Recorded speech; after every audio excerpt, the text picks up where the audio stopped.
Panata 1286. Lalo na si Yun Tianteng. Nakatakas siya mula sa mga kamay ni Zephyr. Para sa kanya, ang kahihiyang iyon ay parang isang matalim na espada na walang awang nakatarak sa kanyang puso anumang oras, dahilan upang halos mawalan siya ng kontrol. Junior Brother Kan, sa tingin ko ay hindi na kailangang ipakilala sa iyo sina Jindy at Yun Tianteng. Ang lalaking nakasuot ng gininto ang baluti ay isang disipulo ng Hentian Palace, si Hen Yuhuang. Dapat kang mag-ingat sa kanya. Ang lakas ng Hentian Palace ay hindi mas mababa kaysa sa 5 pangunahing akademya natin. Palihim na ipinakilala ni Liu Ruohuo si Zephyr sa mga naruroon. Tungkol naman sa babaeng may pares ng pakpak sa likod at katawan na tila nagliliyab sa init, nahulaan agad ni Zephyr ang kanyang pagkakakilanlan kahit hindi pa siya ipinapakilala. Ang babaeng ito ay walang iba kundi ang disipulong nasa antas emperador ng Heavenly Feather Sect. Siya rin ang nag-iisang babae sa siyam na disipulong nasa antas emperador. Sa tingin ko ay nahulaan mo na kung sino siya. Siya si Meng Liuli, ang disipulo ng Heavenly Feather Sect na nasa antas emperador. Huwag kang padadala sa kanyang kagandahan. Isa siyang matinik na rosas. Mas mabuting huwag mo siyang guluhin. Sino naman siya? Habang nakatingin sa huling lalaki, nagtanong si Zephyr. Ang taong iyon ay nagbibigay sa kanya ng kakaibang pakiramdam. Mahaba at matalim ang aura nito, ngunit kasabay nito'y matatag at mabigat na parang isang dambuhalang bato. Nakatayo ito habang nakahalukip-kip at yakap ang isang mahabang espada.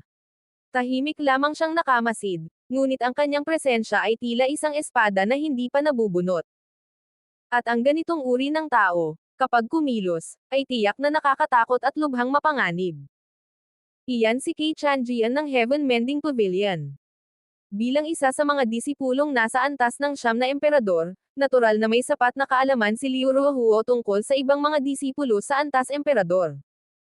Kay Chanjian. Tahimik na inobserbahan ni Zephyr ang lalaki. Ang mga tagapagtanim ng espada ay may matinding pandama sa isa't isa. Tulad ng kasabihang hindi maaaring magsama ang dalawang tigre sa iisang bundok, ganoon din ang mga tagapagtanim ng espada.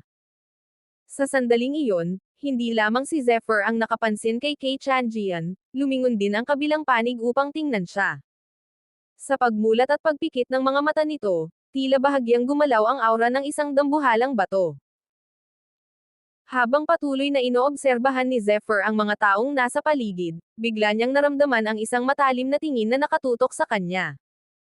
Puno ng galit at hinanakit ang mga mata ng lalaking iyon, tila isang matalim na espada na gustong tumagos sa kanyang katawan. Isa itong binata na may malakas na aura.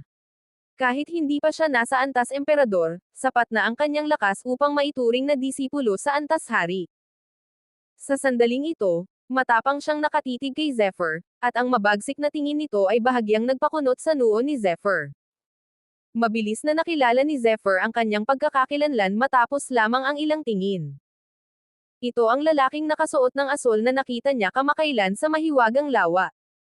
Noon, pinakawalan lamang niya si Chihu upang kontrolin ang buong lawa.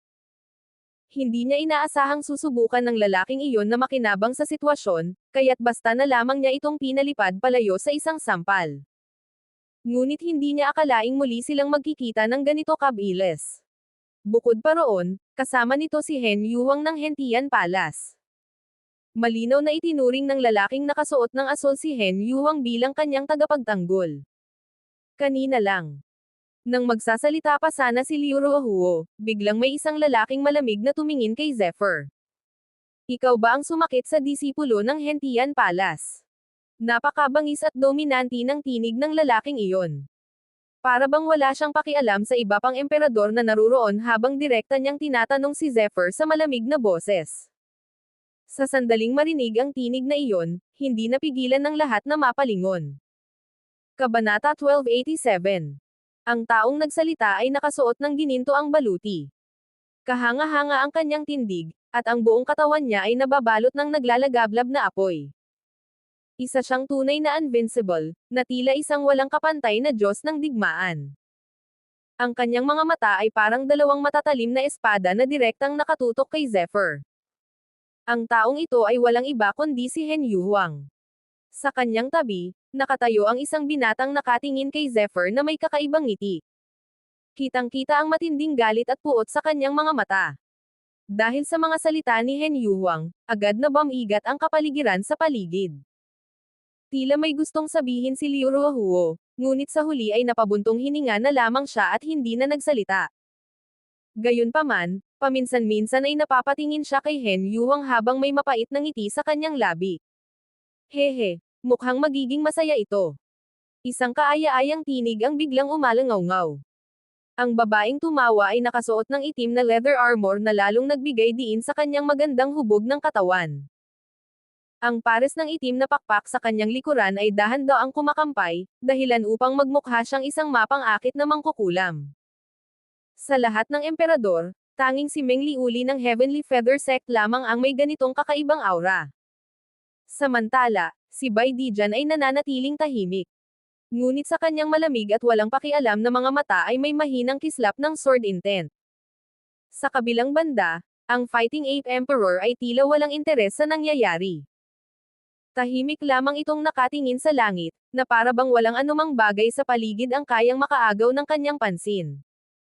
Sa lahat ng naroroon, ang pinakamasaya at pinakanagyayabang ay walang iba kundi sina Jindy at Yun Tianteng.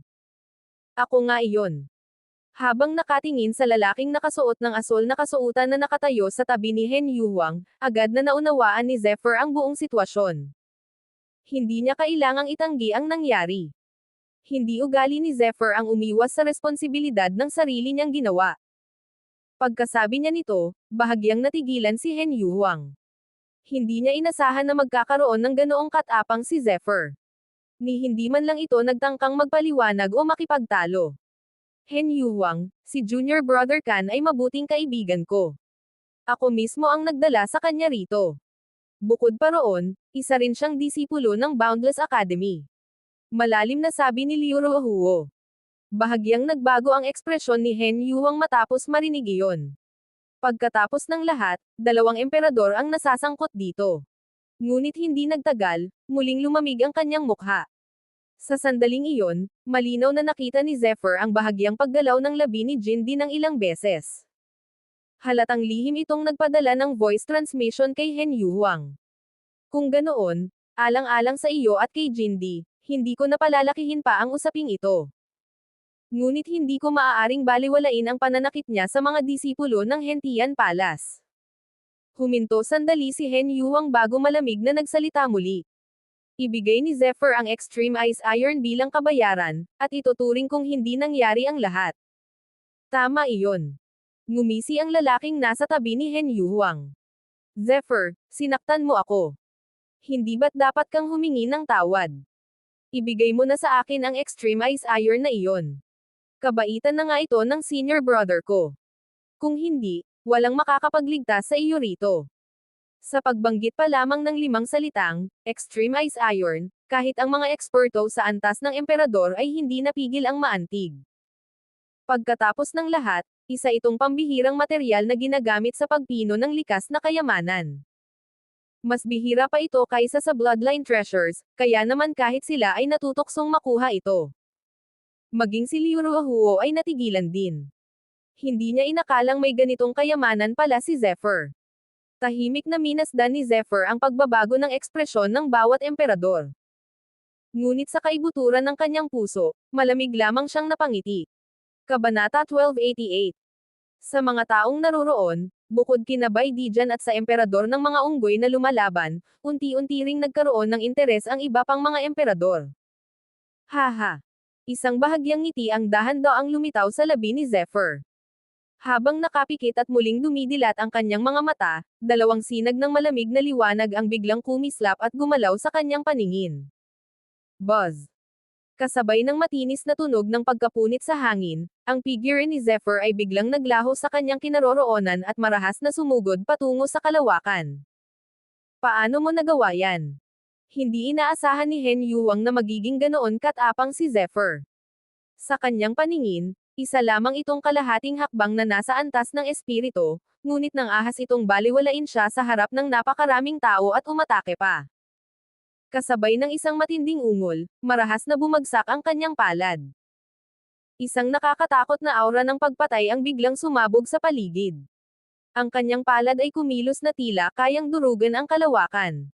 Saan man ito dumaan, sakop nito ang libu-libong metro ng espasyo. Malinaw na layunin nito ay wasakin si Zephyr ng tuluyan. Swoosh!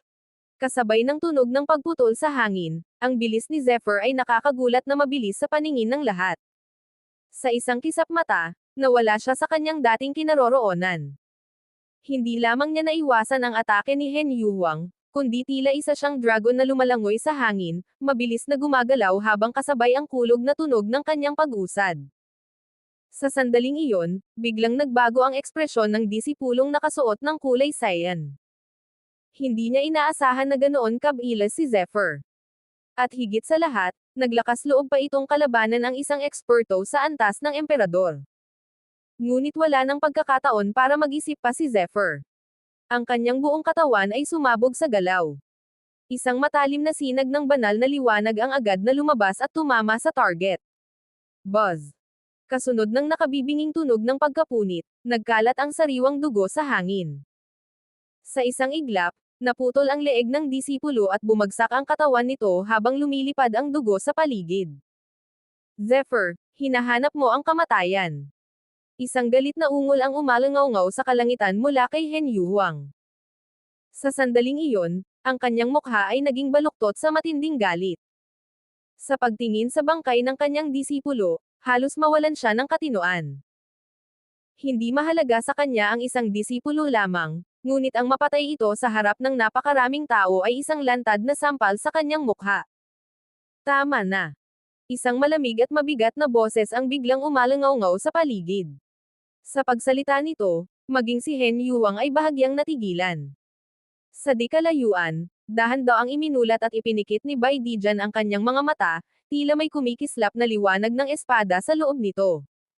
Malinaw na siya ang nagsalita. Sa presensya ni Bai Dijan, kahit si Hen Yuhuang ay hindi makagalaw ng basta-basta. Sa lahat ng mga emperador, siya ang may pinakamalakas na cultivation. Kaya kahit gaano pa siya kagalit, pinigil niya ang sarili. Humph! Bai Dijan, pinatay ng batang yan ang aking nakababatang kapatid sa harap ko. Paano natin ito palalagpasin?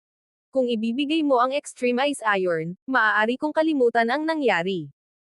Kung ipipilit mo, hindi kita basta-bastang pababayaan.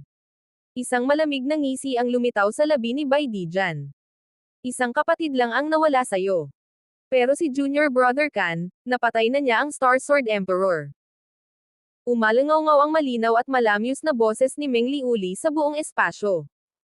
Magandang ngunit puno ng lamig ang kanyang tinig, na tila may dalang kakaibang bigat sa hangin.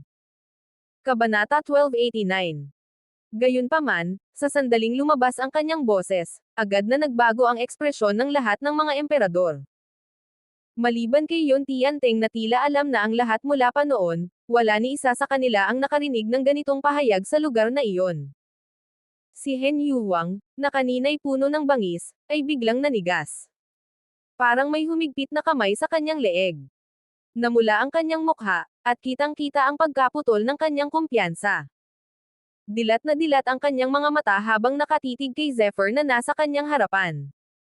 Hindi siya makapaniwala. Isang half-step to spirit, ang nakapatay ng isang emperador. Nanatiling tahimik ang paligid. Yon Tianteng, mukhang may kinalaman ka rito. Bahagyang ngumiti si Meng Liuli, tila sinasadya niyang pukawin ang tensyon. Humph! Nanlamig ang mukha ni Yon Tianteng. Sa sandaling iyon, walang sino man ang nang-ahas magsalita ng basta-basta. Ang lahat ay tila nasa parehong antas na ng pag-iisip, si Zephyr ay hindi simpleng baguhan, isa siyang abnormal na umiiral. Ginamit niya ang sariling lakas upang labanan ang sabayang atake ni Yon Tianteng at ng Star Sword Emperor. At higit pa roon, napatay pa niya ang Star Sword Emperor. Phew! Napabuntong hininga si Liu Ruohuo. Sa loob-loob niya, nagpapasalamat siya na hindi niya tinuluyang kalabanan si Zephyr noon. Kung nagkataon, baka siya ang napahamak. Hindi rin siya sigurado kung kaya niyang talunin ang Star Sword Emperor sa kasalukuyan niyang lakas, lalo na kung magsasanib puwersa ang dalawang gaya ni Yon Tianteng at iyon. Tahimik si Hen Yuhuang.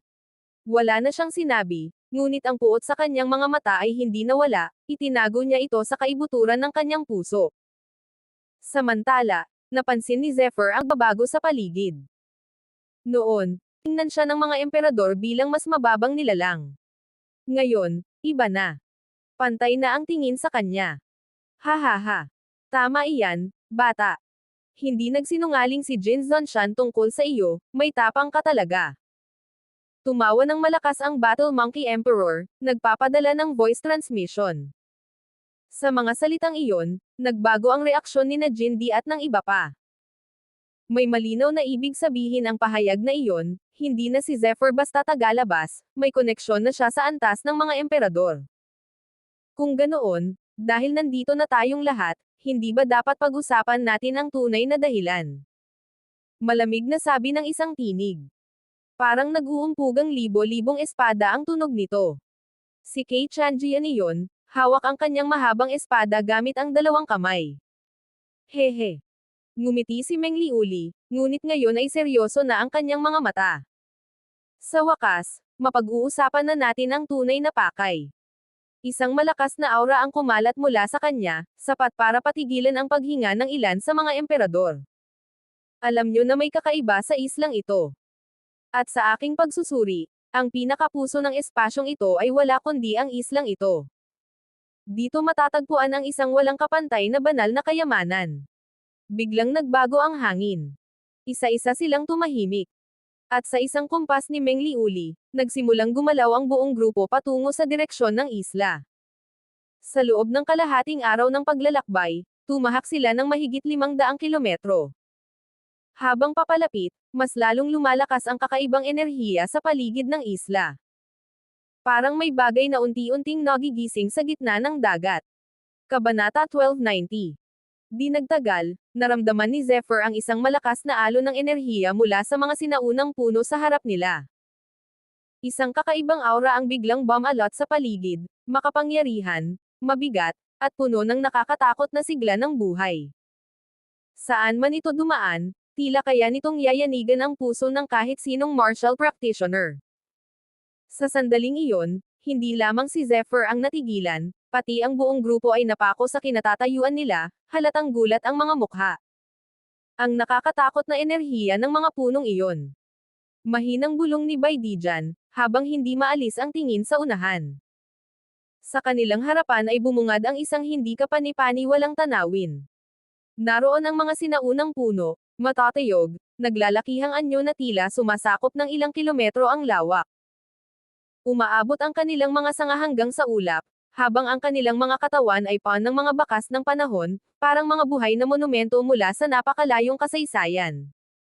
Ngunit ang tunay na ikinagulat ng lahat ay hindi lamang ang kanilang laki, kundi ang aura ng buhay na nagmumula rito. Ang enerhiyang iyon ay tila nagkaroon na ng anyo, parang umaagos, humihinga, at gumagalaw na parang buhay na nilalang. Sa bawat paggalaw ng mga sanga, unti-unting lumilitaw ang mga banal na guhit at misteryosong pattern, na tila hinabi mismo ng langit at lupa. Parang ang mga sinaunang punong ito ang pinagmumulan ng mga banal na marka. Ang mga guhit na iyon ay labis na mahiwaga, parang nagtataglay ng pinakamataas na prinsipyo ng martial arts ng mundo. Napansin nyo ba? Biglang tanong ni Meng Liuli habang pinagmamasdan ang lahat gamit ang kanyang malinaw ngunit matalim na mga mata. Isang nakakatakot na enerhiya ng kahoy, isang kataas-taasang puwersa ng buhay. Bahagyang nagbago ang ekspresyon ni Baidijan. Sa antas nilang mga emperador, sanay na sila sa iba't ibang klase ng mga pambihirang kayamanan, ngunit ito ang unang pagkakataon na nakaramdam sila ng ganitong kalakas at ganitong purong puwersa ng buhay. Tama. Tumanggo si Meng Liuli. Pero may kakaiba. Bahagyang kumunot ang kanyang noo. Ang mga punong ito, parang hindi lang sila basta matatagpuan dito. Parang, konektado sila sa isang sinaunang pinagmulan. Para bang isinilang sila kasabay ng mismong pagbuo ng misteryosong isla. Pagkasabi nito, biglang nagbago ang ekspresyon ng lahat. May mali, malalim, at hindi basta-bastang kayang ipaliwanag. Swoosh! Biglang ikinumpas ni Meng Liuli ang kanyang mga daliri. Isang sinag ng banal na liwanag ang sumabog mula sa kanyang malajid na kamay, rumaga sa patungo sa isa sa mga sinaunang puno. Sa lakas ng kanyang atake, kaya niyang tumagos kahit sa isang bundok, ngunit bago pa man ito makalapit, isang misteryosong puwersa ang biglang sumalubong dito. Buzz! Isang pagbaluktot ng espasyo ang agad na naganap. Ang hangin sa harap nila ay tila gumuho, ngunit ilang saglit lang, ito'y muling bumalik sa dati na para bang walang nangyari. At kasabay nito, boom! Isang matalim at hindi nakikitang puwersa ang biglang sumabog pabalik sa kanilang direksyon. Agad na umatras ang grupo. Ang puwersa ay tumama sa isang malaking bato sa likuran nila. Crack! Nabasag ito ng parang papel, nagkalat ang mga tipak sa paligid. Nagkaroon ng katahimikan. Lalong naging seryoso ang mga mukha ng lahat. Bumabalik, ang atake.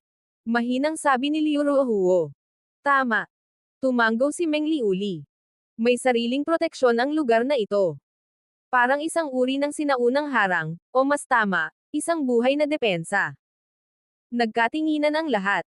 Kung ganoon, malamig na sabi ni Jindy, hindi ito isang simpleng banal na lugar, at lalong hindi ito isang ordinaryong kayamanan.